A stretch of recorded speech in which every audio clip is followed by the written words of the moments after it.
May 4th, 2022. Fox News headline: Russia unleashes the next step in crackdown on Ukraine region. Ukraine is a country, not a region, and it is being invaded by another country. That's not a crackdown, that's a bloody war. The area is Kherson. The crackdown is shutting down the internet and other communication and the rape and murder of Ukrainian people. It is a war crimes Fox, not a crackdown, and it is on a country that does not belong to Russia and never will again. I've been showing photos of the horrible destruction of Ukraine for a month now. Today, I'm going to show you the incredibly deep, rich, and vibrant culture of a country that is in jeopardy of being no more. And then talking about other stuff while you watch it. May 9th is coming up, Victory Day in Russia, commemorating victory over the Nazis in 1945. Russia is currently under the guise of special operation. But CNN thinks this is the day a formal declaration of war is issued from the Kremlin. Russia reports that it is still targeting Azovstal steelworks and hasn't been able to defeat the remaining 1,000 Ukraine troops defending it. The Scottish Sun reports that Putin has changed all the invasion plans and now wants to destroy the homeland of Zelensky. That's Kryvyi, Ukraine. His few generals that are still alive say he's losing his mind, so you know they haven't much time left after saying that. TFI Global predicts that Germany will fall down and prostrate themselves before Tsar Putin in less than a week because of its heavy reliance on Russian oil and gas. DW News is reporting that Slovakia is exempting themselves from Russian oil embargo. This is Reality 365 reported that a Chesapeake Bay, Virginia soybean plant caught fire. This is in addition to the other 18 that I mentioned in the last two videos. There are 18 other food processing plants that mysteriously burned down to the ground. Dan Bongino mentioned that the New York Post reported that Wikipedia is now in the censorship truth ministry game now too. They deleted the Hunter Biden investment firm Rosemont Seneca Partners story. Reuters reported that U.S. killed 22 million chickens and turkeys for bird flu, and now France killed 11 million. UKI reports that the Pope would like to have a word with Putin.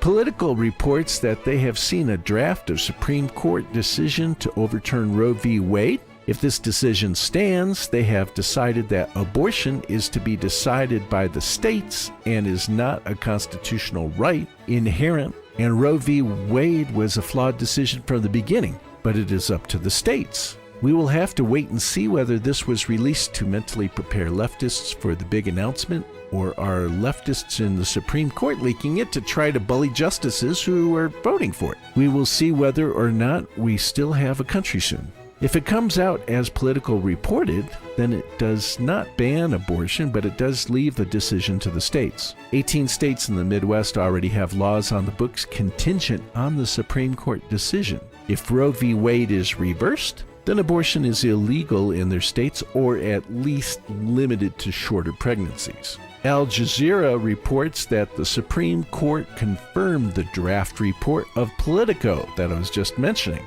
that it's an authentic but does not reflect the final decision. It is common for justices to prepare decision drafts and then have justices peruse them before making a final decision. The source of the leak is being investigated, so I imagine it won't go very well for that person at all if they are caught. Chuck Schumer came out and said it is an abomination to consider ending Roe v. Wade. Well, everyone else who has a conscience came out and said Chuck Schumer is an abomination for supporting the murder of millions of babies. I spoke previously and gave many examples of the communist tactic of blaming the opposing side of what they themselves are doing, which Joe Biden employs, like the Russian collusion that Hillary, Hunter, and others were engaged in, the fixing of the election that the Democrats did with the help of Zuckerbucks, accusing Trump of endangering the economy and then completely destroying it themselves in under 2 years, accusing Trump of getting us into World War III and then plunging headlong into it themselves. Well, one thing Biden said was, "They're gonna put you all back in chains."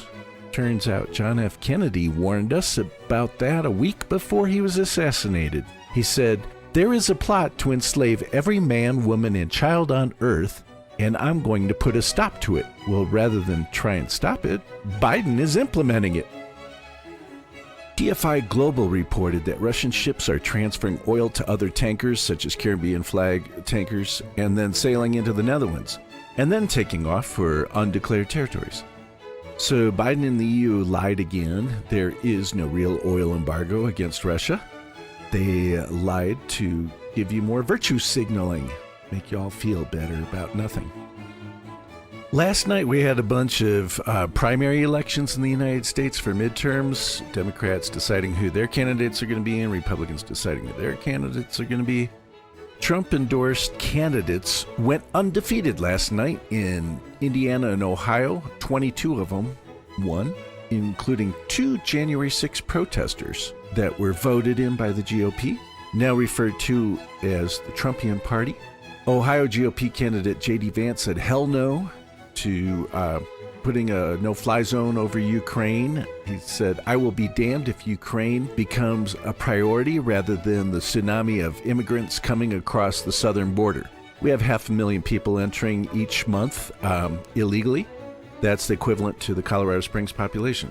Ohio had twice the Republican votes versus Democrat votes.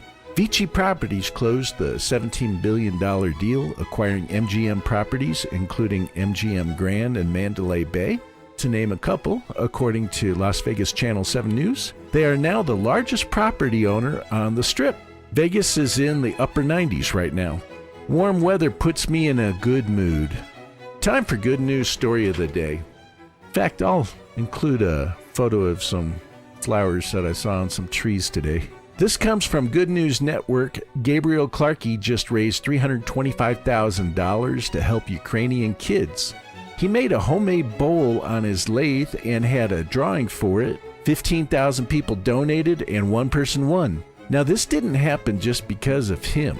Quite often it takes a few bigwig celebrities with lots of followers to get involved, and he landed them. J.K. Rowling, Nick Offerman, and Stephen Fry passed it along to their followers. But congratulations, Gabriel Clarkey. You are a true messenger of God to a lot of Ukrainian children in need that especially needed to know at this time in their lives that God loves them, and so do you. That's our broadcast for today. Thank you for watching. Have the best day of your life.